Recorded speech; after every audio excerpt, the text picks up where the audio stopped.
Hello friends, સ્વાગત છે તમારું મારી યુટ્યુબ ચેનલમાં।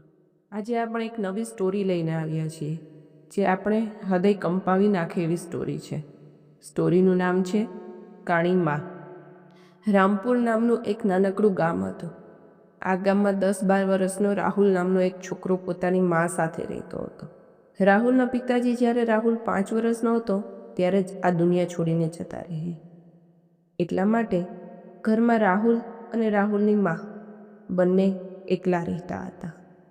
રાહુલની માને એક આંખથી દેખાતું ન હતું, તેમ છતાં પણ તે લોકોના ઘર ઘર જઈને વાસણ પોતું કરીને પોતાનું ઘર ચલાવતી, રાહુલની તમામ જરૂરિયાતો પૂરી કરતી હતી।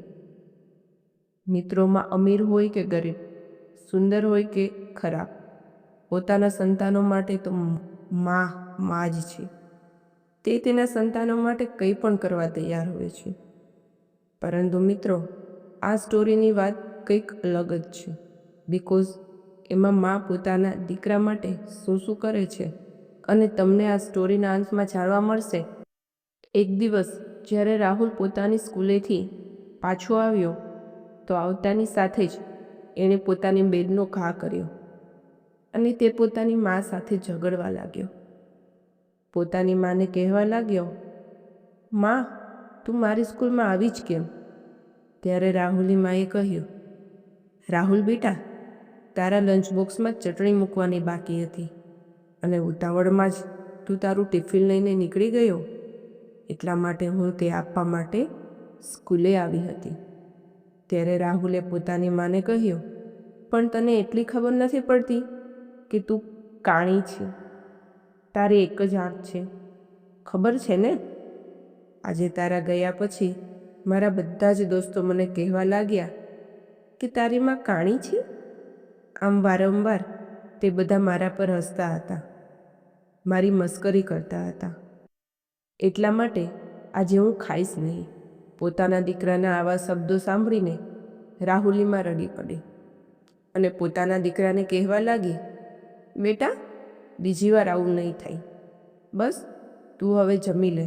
પરંતુ રાહુલ વારે ઘડીએ માને સંભળાવતો કે તું કાણી છે માં। તેમ છતાં પણ રાહુલની માં આ સાંભળીને એકદમ ચૂપ રહી। તે પોતાના દીકરાને એટલો જ પ્રેમ કરતી। સવારે વહેલા ઉઠીને ઘરનું બધું કામકાજ પતાવી પછી ગામમાં મજૂરી કરીને માએ દીકરાને ભણાવ્યો હતો અને દીકરો સ્કૂલમાં ફર્સ્ટ આવ્યો, જેના કારણે શિક્ષણ સંસ્થાએ સ્કૂલમાં એના સન્માન કાર્યક્રમ ગોઠવ્યો। ત્યારે રાહુલ તૈયાર થઈને સ્કૂલે જવા નીકળ્યો। રાહુલની માએ કહ્યું, બેટા, હું આવું? ત્યારે રાહુલે માને કહ્યું, ના માં, તું સ્કૂલમાં આવતી નહીં, તું કાણી છે, એમ કહીને એ ચાલ્યો ગયો। માનું હૃદય ચીરાયું, પણ એ બુદ્ધિશાળી યુવાનને માનું હૃદય ન દેખાણું, તોય માનું હૃદય ઝાલ્લું ન રહી અને સ્કૂલના છેલ્લે ઊભી રહી। પોતાના દીકરાને હાર પહેરાવ્યો એ જોઈને રડી પડી। જ્યારે રાહુલ ઘરે આવ્યો ત્યારે માએ કહ્યું, બેટા, હું આવી હતી, તને કેટલું બધું માન।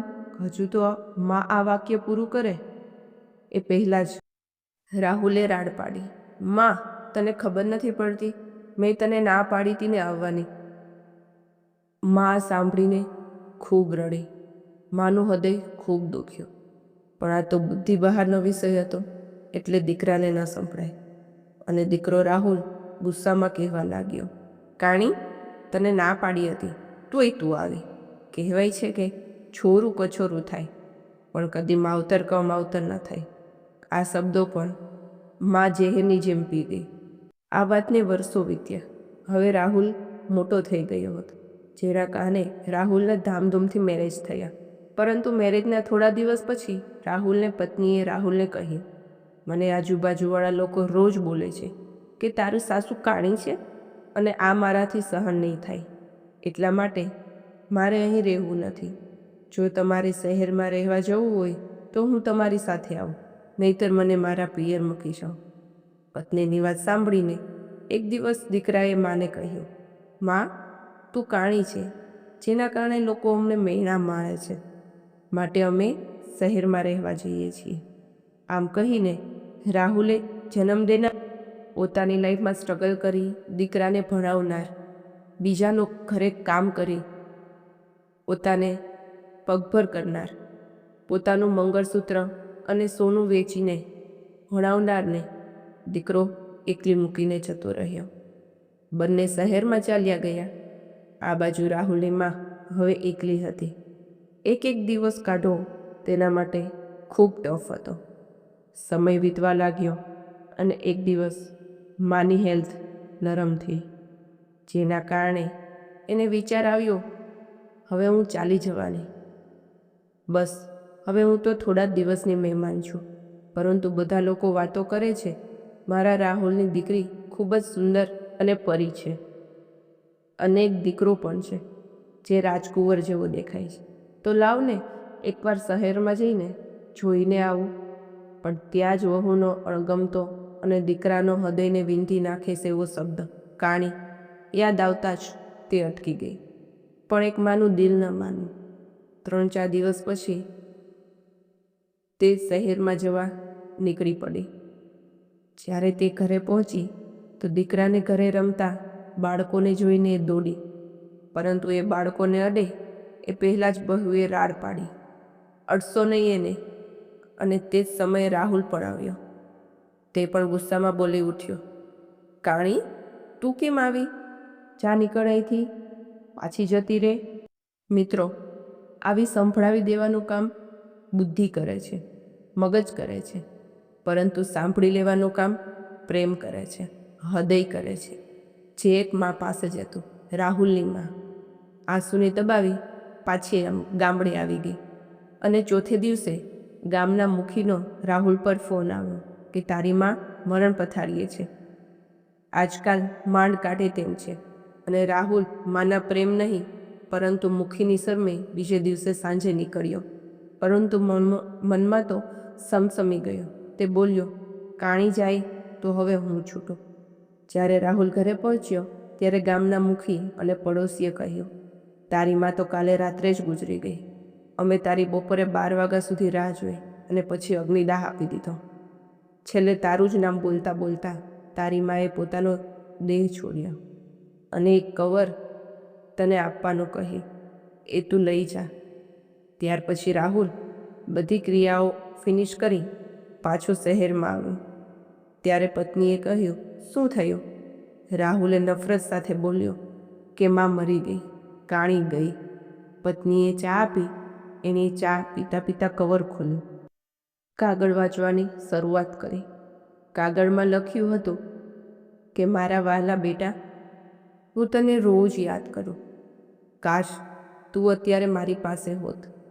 બેટા, તારી સ્કૂલમાં આવીને મેં તને ગોઠો પાડ્યો હતો. તારા ફ્રેન્ડ્સે તારી માં કાણી કહીને તને ખૂબ દુઃખી કર્યો હતો. એ બદલ સોરી. બેટા, તારા બાળકોને રમાડવાનું મન થયું, હું રોકી ના શકી માટે આવી હતી. હવે મને લાગે છે કે મારો જવાનો ટાઈમ આવી ગયો છે, એટલે તને આ વાત કહું છું. તું ખૂબ નાનો હતો ત્યારે એક અકસ્માતમાં તારી એક આંખ ચાલી ગઈ હતી. હું તને એક આંખવાળો જોઈ નહોતી શકતી.